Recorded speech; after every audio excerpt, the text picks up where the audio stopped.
Hello friends, मैं बेचन Kumar super point number 1 class YouTube channel पर आप लोगों का फिर से स्वागत है। मैं सीटेट दिसंबर 2021 के लिए ईवीएस का 20 बहुत ही महत्वपूर्ण प्रश्न आप लोगों के लिए लाया हूं, जो कि सभी प्रश्न प्रीवियस ईयर में पूछा गया है और इस प्रकार का प्रश्न प्रत्येक बार रिपीट होता ही रहता है। क्योंकि अभी तक नोटिफिकेशन आने के बावजूद भी सीटेट आयोग के तरफ से सिलेबस में कोई बदलाव नहीं किया गया है, तो संभवतः 99% पुराना ही सिलेबस रहेगा, परंतु कॉन्सेप्ट बेस्ड सवाल और ऑनलाइन एग्ज़ाम ही होगा। तो आप लोग इसके लिए घबराए नहीं, संदेह रहित सतत यानी लगातार तैयारी करते रहे। अब मैं बिना देर किए डायरेक्ट अपना प्रश्न पर चलता हूं, तो आप लोग शुरू से लास्ट तक बने रहे। पहला क्वेश्चन है, पर्यावरण अध्ययन की पाठ्य पुस्तक में रेलवे टिकट का एक नमूना दिखाना। पहला ऑप्शन है निष्कर्ष पर पहुंचने की बच्चों की कुशलता का विकास करता है। दूसरा ऑप्शन है बच्चों को वास्तविक जानकारी से अंतःक्रिया करने का अवसर देता है, साथ ही अवलोकन की कुशलता का विकास करता है। तीसरा ऑप्शन है बच्चों को रेल के किराए के बारे में बताता है। चौथा ऑप्शन है टिकट में प्रयुक्त विभिन्न संक्षिप्त अक्षरों का ज्ञान उपलब्ध कराता है। तो बताइए आप लोग, एक का कौन सा ऑप्शन सही होगा? एक का ऑप्शन नंबर 2 सही हो जाएगा। बच्चों को वास्तविक जानकारी से अंतःक्रिया करने का अवसर देता है, साथ ही अवलोकन की कुशलता का विकास करता है। नेक्स्ट क्वेश्चन है, निम्नलिखित कथनों में से कौन सा प्राथमिक स्तर पर पर्यावरण अध्ययन पढ़ाने का उद्देश्य नहीं है? तो पहला ऑप्शन है बच्चों पर आकलन के लिए शब्दावली और परिभाषाओं का बोझ डालना। दूसरा ऑप्शन है जीवन और पर्यावरण से सरोकार रखने वाले मूल्यों को आत्मसात करना। तीसरा ऑप्शन है प्राकृतिक व सामाजिक वातावरण के विषय में उत्सुकता जगाना। चौथा ऑप्शन है बच्चों को खोजने की क्रियाओं में लगाना तथा व्यवहारिक क्रियाएं करवाना, जो संज्ञानात्मक और मनश्चालक कौशलों के विकास में सहायक होती है। बताइए आप लोग, 2 का कौन सा ऑप्शन सही होगा? 2 का ऑप्शन नंबर 1 हो जाएगा, बच्चों पर आकलन के लिए शब्दावली और परिभाषाओं का बोझ डालना। नेक्स्ट क्वेश्चन है, निम्नलिखित में से कौन सा प्राथमिक विद्यालय में पर्यावरण अध्ययन पढ़ाने का उद्देश्य निरूपित है? पहला ऑप्शन है अपने ज्ञान का विस्तार करने के लिए बच्चों को सूचना देना कि उन्हें कौन सी पुस्तकें पढ़नी चाहिए। दूसरा ऑप्शन है विद्यालय में बच्चों के अनुभवों को बाहरी दुनिया से जोड़ना। तीसरा है बच्चों को तकनीकी शब्दावली और परिभाषाओं से परिचित कराना। एवं चौथा ऑप्शन है पर्यावरण अध्ययन से संबंधित तकनीकी शब्दों का आकलन करना। बताइए आप लोग, 3 का कौन सा ऑप्शन सही होगा? ऑप्शन नंबर 2 हो जाएगा, विद्यालय में बच्चों के अनुभवों को बाहरी दुनिया से जोड़ना। नेक्स्ट क्वेश्चन है, पर्यावरण अध्ययन की पाठ्य पुस्तक में पहेलियाँ शामिल करने का निम्नलिखित में से कौन सा उद्देश्य नहीं है? पहला ऑप्शन है बच्चों के मस्तिष्क को भ्रमित करना और उन्हें इस भ्रम का आनंद उठाने देना। दूसरा ऑप्शन है सृजनात्मक चिंतन की योग्यता और उत्सुकता का विकास करना। तीसरा ऑप्शन है बच्चों में आलोचनात्मक चिंतन शक्ति विकसित करना। एवं चौथा ऑप्शन है बच्चों में तर्कना शक्ति का विकास करना। बताइए आप लोग, 4 का कौन सा ऑप्शन सही होगा? 4 का ऑप्शन नंबर 1 सही हो जाएगा, बच्चों के मस्तिष्क को भ्रमित करना और उन्हें इस भ्रम का आनंद उठाने देना। नेक्स्ट क्वेश्चन है, पर्यावरण अध्ययन की कक्षा में संकल्पना को स्पष्ट करने के लिए कविताओं और कहानियों के कथन का प्रयोग करना सहायता करता है। पहला ऑप्शन है पाठ को आनंददायी और रोचक बनाने में। दूसरा ऑप्शन है स्थानीय एवं वैश्विक स्तर पर संसार की प्रकृति को खोजने और कल्पना करने की योग्यता को बढ़ावा देने में। तीसरा ऑप्शन है शिक्षार्थियों में निहित भाषा एवं सांस्कृतिक विविधताओं को ध्यान रखने में। एवं चौथा ऑप्शन है सही दिशा में विद्यार्थियों की ऊर्जा का सारणीकरण करने में। बताइए आप लोग 5 का कौन सा ऑप्शन सही होगा? 5 का ऑप्शन नंबर 2 हो जाएगा। स्थानीय एवं वैश्विक स्तर पर संसार की प्रकृति को खोजने और कल्पना करने की योग्यता को बढ़ावा देने में। नेक्स्ट क्वेश्चन है,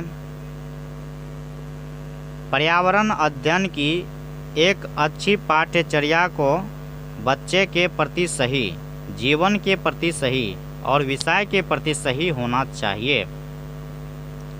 पाठ्यचर्या की निम्नलिखित विशेषताओं में से कौन सी उपरोक्त आवश्यकताओं को पूरा नहीं करती है? पहला ऑप्शन है, यह शब्दावली और परिभाषाओं पर अधिक बल देती है। दूसरा ऑप्शन है, यह भय एवं पूर्वाग्रहों से मुक्त होने के मूल्य को बढ़ावा देती है। तीसरा ऑप्शन है, यह विषय को एक सामाजिक प्रक्रम के रूप में देखने के लिए शिक्षार्थियों हेतु आवश्यक है। एवं चौथा ऑप्शन है, यह शिक्षण अधिगम प्रक्रिया पर अधिक बल देती है। तो बताइए आप लोग 6 का कौन सा ऑप्शन सही होगा? 6 का ऑप्शन नंबर 2 सही हो जाएगा। यह भय एवं पूर्वाग्रहों से मुक्त होने के मूल्य को बढ़ावा देती है। नेक्स्ट क्वेश्चन है,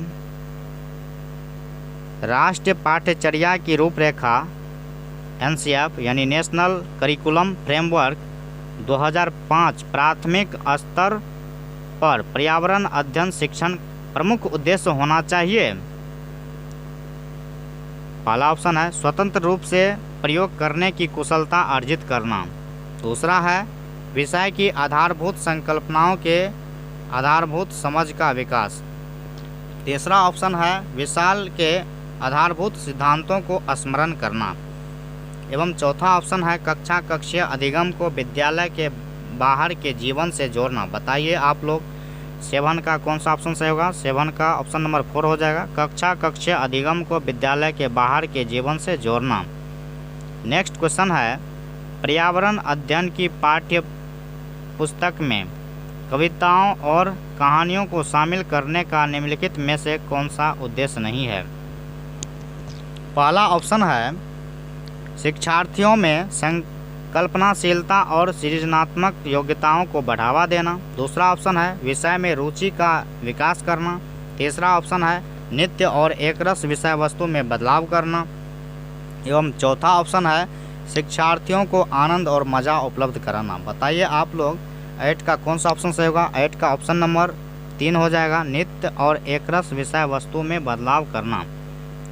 नेक्स्ट क्वेश्चन है, निम्नलिखित में से कौन सा प्राथमिक स्तर पर पर्यावरण अध्ययन की पाठ्यचर्या की आवश्यकता के अनुरूप नहीं है? पहला ऑप्शन है, उसे शिक्षार्थियों के मानसिक स्तर के अनुकूल होना चाहिए। दूसरा ऑप्शन है, उसे काम की दुनिया में प्रवेश के लिए शिक्षार्थियों को ज्ञान एवं कौशल से लैस करना चाहिए। तीसरा ऑप्शन है, उसे शिक्षार्थियों में पर्यावरण के सरोकार को उत्पन्न करना चाहिए। एवं चौथा ऑप्शन है, उसे शिक्षार्थियों को उन पद्धतियों और प्रक्रियाओं को अर्जित करने में शामिल रखना चाहिए जो नए ज्ञान को उत्पन्न करने में आगे ले जाएंगे। बताइए आप लोग 9 का कौन सा ऑप्शन सही होगा? 9 का ऑप्शन नंबर 2 हो जाएगा। उसे काम की दुनिया में प्रवेश के लिए शिक्षार्थियों को ज्ञान एवं कौशल से लैस करना चाहिए। नेक्स्ट क्वेश्चन है क्वेश्चन नंबर 10, NCERT की पाठ्य पुस्तक में पर्यावरण अध्ययन को उच्च प्राथमिकता और स्थान दिया गया है। पहला ऑप्शन है, अधिक संख्या में अभ्यास प्रश्नों को शामिल करने के लिए। दूसरा है, विषय की आधारभूत संकल्पनाओं की व्याख्या करने के लिए। तीसरा ऑप्शन है, चिंतन और विस्मय के लिए शिक्षार्थियों को अवसर उपलब्ध कराने के लिए। एवं चौथा ऑप्शन है, तकनीकी शब्दावली की सटीक परिभाषाएं उपलब्ध कराने के लिए। बताइए आप लोग 10 का कौन सा ऑप्शन सही होगा? 10 का ऑप्शन नंबर 3 हो जाएगा। चिंतन और विस्मय के लिए शिक्षार्थियों को अवसर उपलब्ध कराने के लिए। नेक्स्ट क्वेश्चन है, पर्यावरण अध्ययन की पाठ्य पुस्तक में विभिन्न प्रकरणों में एक खंड करके देखो इसको शामिल किया गया है, जिसका उद्देश्य है घर में शिक्षार्थियों को व्यस्त रखना। दूसरा है, प्रत्यक्ष हस्तप्रक अनुभव उपलब्ध कराना। तीसरा है परीक्षा में निष्पादन को सुधारना। चौथा है वैज्ञानिक शब्दावली की परिभाषाएं सीखना। बताइए आप लोग 11 का कौन सा ऑप्शन सही होगा। 11 का ऑप्शन नंबर 2 हो जाएगा, प्रत्यक्ष हस्तपरक अनुभव उपलब्ध कराना। नेक्स्ट क्वेश्चन है कक्षा 5 की NCERT की पर्यावरण अध्ययन की पाठ्य पुस्तक में प्रत्येक पाठ के अंत में एक खंड को शामिल किया गया है।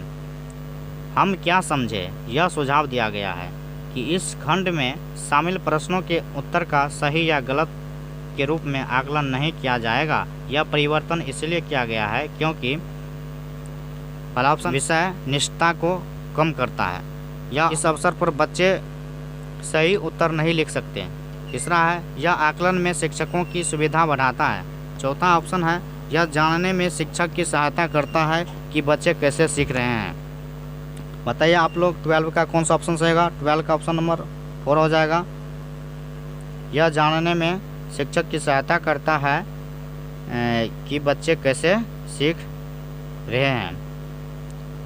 नेक्स्ट क्वेश्चन है प्राथमिक स्तर की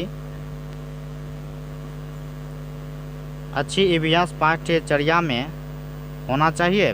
पहला ऑप्शन है पाठ के अंत में अधिक अभ्यास प्रश्न सम्मिलित करना। दूसरा है आसपास को खोजने के अवसर प्रदान करना। तीसरा है संकल्पनाओं की विस्तृत व्याख्या पर अधिक एकाग्रता। चौथा ऑप्शन है पाठों की यथार्थ की परिभाषा पर अधिक बल देना। बताइए आप लोग 13 का कौन सा ऑप्शन सही होगा। 13 का ऑप्शन नंबर 2 हो जाएगा, आसपास को खोजने के अवसर प्रदान करना। नेक्स्ट क्वेश्चन है प्राथमिक स्तर पर EVS की पाठ्य पुस्तक का एक प्रमुख उद्देश्य है। पहला ऑप्शन है विषय की मूल संकल्पनाओं की गहन समझ विकसित करना। दूसरा है अगले स्तर पर अध्ययन के लिए विद्यार्थियों को तैयार करना। तीसरा है कक्षा की पढ़ाई को शिक्षार्थी के विद्यालय से बाहर के जीवन से संबंधित करने में सहायता करना।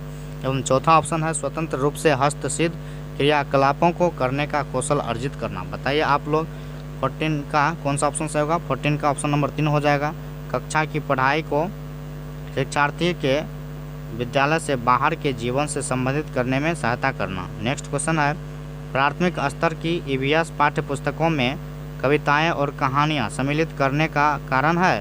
पहला ऑप्शन है विद्यार्थियों में साहित्यिक रुचि विकसित करना। दूसरा है विषय के अधिगम में आमोद प्रमोद करना। तीसरा है मूल संकल्पनाओं के अधिगम में वृद्धि करना। चौथा है विषय वस्तु को प्रस्तुत करने की नित्यचर्या और एक रास्ता में परिवर्तन करना। बताइए आप लोग 15 का कौन सा ऑप्शन सही होगा। 15 का ऑप्शन नंबर 2 हो जाएगा, विषय के अधिगम में आमोद प्रमोद करना। नेक्स्ट क्वेश्चन है EVS संक्षेपण डैश अर्थ में प्रयुक्त होता है। पहला ऑप्शन है एनवायरमेंटल स्किल्स, दूसरा है एनवायरमेंटल साइंस, तीसरा है एनवायरमेंटल सोर्सेज एवं चौथा है एनवायरमेंटल स्टडीज। बताइए आप लोग 16 का कौन सा ऑप्शन सही होगा। 16 का ऑप्शन नंबर 4 सही हो जाएगा, एनवायरमेंटल स्टडीज। नेक्स्ट क्वेश्चन है आंचल अपनी कक्षा 5 में पर्यावरण अध्ययन की कक्षा में अक्सर गहन जांच पड़ताल वाले और कल्पनापरक प्रश्न पूछती है। उसके द्वारा इस प्रकार करने का उद्देश्य डैश को सुधार करना है। पहला ऑप्शन है अवलोकन कौशल में, दूसरा है संवेगात्मक कौशल में, तीसरा है चिंतन कौशल में, चौथा है बोलने संबंधी कौशलों में। बताइए आप लोग 17 का कौन सा ऑप्शन सही होगा। 17 का ऑप्शन नंबर 3 हो जाएगा, चिंतन कौशलों में। नेक्स्ट क्वेश्चन है हरप्रीत अपने शिक्षार्थियों को यह सुझाव देना चाहती है कि पर्यावरण संरक्षण के लिए किस प्रकार एक व्यक्ति सबसे अच्छे संभावित तरीके से अपना योगदान दे सकता है। उनका सबसे बेहतर सुझाव हो सकता है। पहला ऑप्शन है आने जाने के लिए सार्वजनिक साधनों का प्रयोग करना, दूसरा है कार स्कूटर आदि जैसे व्यक्तिगत वाहन न रखें, तीसरा है घर से बाहर अक्सर आने जाने से बचना एवं चौथा ऑप्शन है अपने व्यक्तिगत वाहन के इंजन की नियमित जांच करना। बताइए आप लोग 18 का कौन सा ऑप्शन सही होगा। 18 का ऑप्शन नंबर 1 हो जाएगा, आने जाने के लिए सार्वजनिक साधनों का प्रयोग करना। नेक्स्ट क्वेश्चन है प्राथमिक स्तर पर पर्यावरण अध्ययन के शिक्षण में कहानियों और कविताओं का प्रभावी ढंग से उपयोग किया जा सकता है। पर्यावरण अध्ययन में इनके उपयोग का मुख्य उद्देश्य है। पहला ऑप्शन है कक्षा की विविधता की पूर्ति। दूसरा है सीखने के लिए संदर्भगत वातावरण प्रदान करना। तीसरा है टैप हो गया है पाठ को आनंददायक बनाना। एवं चौथा है भाषिक कौशलों को बढ़ावा देना। बताइए आप लोग 19 का कौन सा ऑप्शन सही होगा? 19 का ऑप्शन नंबर 2 हो जाएगा, सीखने के लिए संदर्भगत वातावरण प्रदान करना। नेक्स्ट क्वेश्चन है और यह आखिरी क्वेश्चन है, राष्ट्रीय पाठ्यचर्या रूपरेखा, जिसको इंग्लिश में एनसीएफ यानी नेशनल करिकुलम फ्रेमवर्क बोलते हैं, 2005 ने कक्षा 1 और 2 के लिए पर्यावरण अध्ययन के किसी पाठ्यक्रम या पाठ्य पुस्तकों की संस्तुति नहीं की है। इसके लिए सबसे उपयुक्त कारण है, पहला ऑप्शन है पाठ्यक्रम का भार कम करने के लिए। दूसरा है पर्यावरण अध्ययन केवल कक्षा 2 से आगे की कक्षाओं के लिए है। तीसरा ऑप्शन है कक्षा 1 और 2 के शिक्षार्थियों पढ़ना लिखना नहीं जानते हैं। एवं चौथा ऑप्शन है संदर्भ युक्त अधिगम परिवेश प्रदान करना। बताइए आप लोग 20 का कौन सा ऑप्शन से होगा? 20 का ऑप्शन नंबर 4 हो जाएगा, संदर्भ युक्त अधिगम परिवेश प्रदान करना। दोस्तों, यदि आप लोगों को यह वीडियो पसंद आए हो तो चैनल को लाइक और सब्सक्राइब ज़रूर कीजिएगा और वीडियो के बारे में कमेंट के माध्यम से फीडबैक ज़रूर दीजिएगा।